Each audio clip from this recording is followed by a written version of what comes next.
perkenalkan, nama saya Nikita. Saya merupakan mahasiswa dari Universitas Katolik Widya Mandira Kupang. Pada kesempatan kali ini, seperti yang teman-teman lihat di sini, saya bersama kedua kakak. Di sini kami akan berbincang singkat mengenai bagaimana berbisnis di era digital. Baik teman-teman, pada kesempatan ini kita akan mendengarkan diskusi singkat antara saya, pewawancara, dengan kedua narasumber saya. Mereka merupakan salah satu dari banyaknya pedagang online yang dimana mereka ini berkecimpung di dunia jualan online itu sudah cukup lama. Kita akan berbincang bagaimana mereka terjun ke dunia jualan online, kemudian tantangan apa yang mereka hadapi, dan bagaimana cara mereka untuk menyelesaikan tantangan tersebut. Baik teman-teman, tanpa memperpanjang waktu, kita langsung saja ke kakak dua yang sudah bersama saya di sini. Mungkin kakak berdua bisa memperkenalkan diri secara singkat. Halo semuanya, perkenalkan saya Rianti, saya seorang mahasiswa dan juga salah satu pedagang online. Halo semuanya, saya Rifana Haq, saya seorang mahasiswa dan saya juga salah satu seorang pedagang online. Oke teman-teman, itu tadi merupakan perkenalan singkat dari kedua kakak narasumber kita. Baik, tanpa memperpanjang waktu, kita langsung saja ke pertanyaan-pertanyaannya yang sudah saya siapkan sebagai pewawancara. Baik, di sini saya tanyakan dulu ke kakak Rianti. Mungkin kakak bisa menceritakan bagaimana awal mula kakak bisa terjun ke dunia jualan online. Oke, jadi saya mulai berjualan online waktu COVID-19 di tahun 2020. Jadi saya rasa tidak ada kegiatan toh, jadi saya mencoba untuk berjualan online. Oke, jadi kakak Rianti ini karena waktu itu ada COVID-19 dan mungkin sekolah-sekolah juga libur, jadi kakak Rianti ini memilih untuk berjualan online untuk mengisi waktu kosongnya. Baik teman-teman, di sini mungkin teman-teman bisa lihat, di sini ada beberapa dagangan dari kedua kakak narasumber kita. Seperti yang teman-teman lihat, ini merupakan perintilan-perintilan untuk perempuan. Di sini mungkin ada tas, ada celana, ada perintilan-perintilan lain, ada kacamata, bahkan ada catok. Jadi seperti yang kita lihat bahwa dagangan dari kedua kakak narasumber kita ini lebih fokus pada fashion perempuan. Jadi untuk kakak Rianti dan kakak Reva, saya bisa tanya, mengapa kakak memilih untuk berjualan produk ini? Kan banyak sekali produk yang bisa dijual, bahkan orang tuh sekarang bisa menjual jasa melalui media online. Kenapa kakak memilih fashion perempuan ini? Karena mungkin perubahan perkembangan zaman, jadi kebanyakan, kan ini khususnya jualannya ini kan khusus pada perempuan. Jadi kebanyakan cewek-cewek tuh suka barang yang kayak lucu-lucu. Jadi mungkin kami berpikir kalau dengan kami jual barang yang begini di zaman yang sekarang mungkin mereka membelinya. Dan juga barang-barang ini ramah di kantong anak muda zaman sekarang.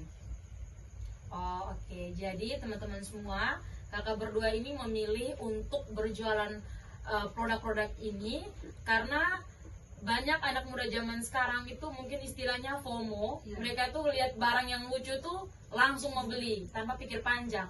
Dan mungkin barang-barang ini juga sangat ramah di kantong anak muda zaman sekarang. Mungkin dan juga banyak sekali anak muda zaman sekarang itu yang lebih mementingkan keinginan daripada kebutuhan. Jadi seperti tas, mungkin ada kacamata, terus ada jepit-jepit zaman sekarang, ada case HP. Itu sangat diinginkan oleh anak muda zaman sekarang, khususnya kaum perempuan. Oke, baik, kita lanjut ke pertanyaan yang berikut. Menurut kakak narasumber, strategi yang paling sederhana namun efektif agar produk kakak ini bisa cepat dikenal oleh banyak orang? Jadi kami mempromosikannya lewat FB, Marketplace, IG, dengan WA. Oke, mungkin ada nama akun IG-nya? Ada. Apa namanya? Nama akunnya Riasu. Oke teman-teman,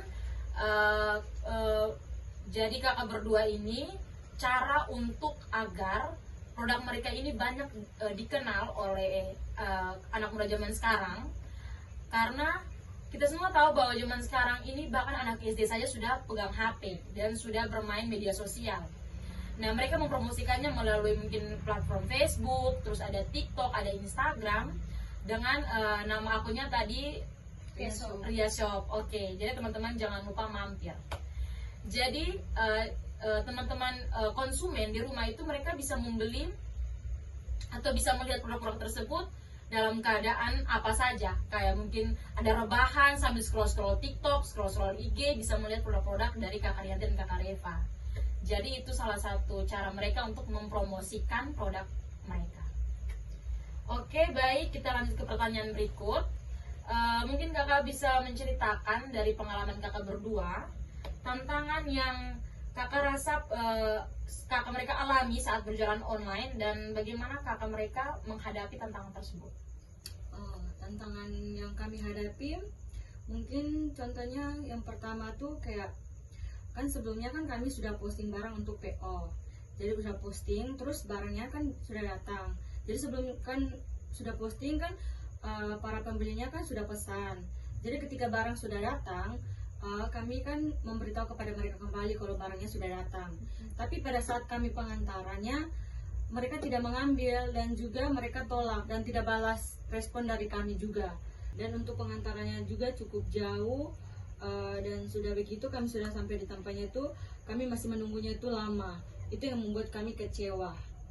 Oh, oke kakak, kalau begitu bagaimana cara kakak mereka menghadapi tantangan tersebut? Cara kami menghadapinya ya cukup sabar, karena pembeli adalah raja. Jadi kami sebagai penjual cukup sabar. Baik, itu merupakan salah satu tantangan yang dihadapi oleh kakak berdua, di mana banyak konsumen itu yang PHP, yang mengghosting kakak berdua, di mana kakak berdua sudah antar tapi mereka tidak jadi ambil. Kemudian ada yang ambil tapi mungkin tunggunya lama. Terus kakak berdua tetap sabar saja, karena memang betul pembeli adalah raja. Kita sebagai owner, sebagai penjualnya tetap sabar, karena ini proses untuk kakak mereka mungkin mencapai kesuksesan di kemudian hari. Oke, kita lanjut ke pertanyaan berikut. Bagaimana cara kakak mereka menjaga agar pembeli itu merasa puas dan mereka itu mau berbelanja kembali ke kakak berdua? Bagaimana caranya? Mungkin salah satu caranya yaitu mungkin kan pembelinya itu membeli barangnya itu lebih dari satu. Jadi kami memberikan diskon dan juga bonusnya ya macam perintilan-perintilan yang lucu begitu. Oke, berarti ada konsumen yang membeli barang itu lebih dari satu. Ya.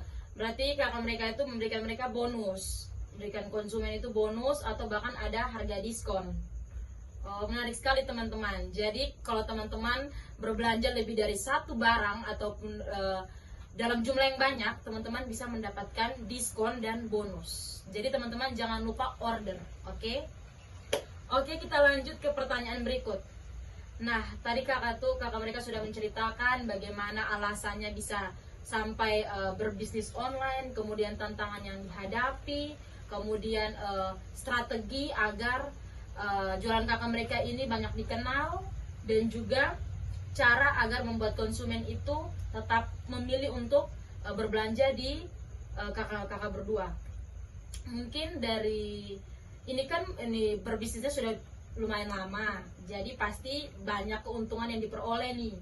Nah, keuntungan-keuntungan itu mungkin sudah membantu kakak dalam hal apa saja? Dari hasil penjualan saya bisa memenuhi kebutuhan saya sehari-hari, seperti membeli skincare dan pergi jalan-jalan juga sih. Dan salah satu pencapaian terbesar bisa membeli HP. Oke. Jadi dari hasil penjualan produk-produk ini, Kakak Rianti bisa membeli mungkin kebutuhan perempuan ya, skincare, mungkin make up, jajan sehari-hari, dan salah satunya bisa membeli HP. Itu pencapaian yang sangat luar biasa. Jadi pertanyaan seputaran bagaimana bisnis kakak mereka, terus tentang tantangan, tentang jalan keluarnya bagaimana, dan keuntungan yang diperoleh. Mungkin pertanyaan singkatnya cukup sampai situ. Dan sebelum kita menutup wawancara kita pada kali ini. Mungkin saya minta dari salah satu dari kakak mereka ada pesan untuk anak muda zaman sekarang, mungkin bisa disampaikan. Mungkin pesan kami untuk anak muda zaman sekarang yaitu jangan takut untuk berbisnis, dan yang terakhir jangan gengsi. Itu saja. Oke teman-teman semua, mungkin teman-teman bisa dengar sendiri pesan dari kakak narasumber kita yang merupakan salah satu owner bisnis online, dimana pada zaman sekarang ini kita anak muda itu jangan takut untuk berbisnis dan jangan takut untuk mengambil resikonya. Teman-teman, mungkin dari saya pesan singkat saya itu, sesuatu yang besar itu dimulai dari hal yang kecil. Mungkin sekarang kita lihat dagangan dari kakak Reva dan kakak Rianti hanya sebatas ini, tetapi kita tidak tahu 5 atau 10 tahun ke depan mungkin kakak mereka sudah bisa membuka lapak di berbagai cabang. Intinya tetap berusaha dan jangan takut untuk gagal. Oke teman-teman, itu saja dari kami. Terima kasih kakak narasumber yang sudah meluangkan waktu kepada saya pewawancara untuk kita berdiskusi tentang bagaimana berbisnis online. Oke teman-teman, itu saja. Terima kasih karena sudah menonton, and see you next time.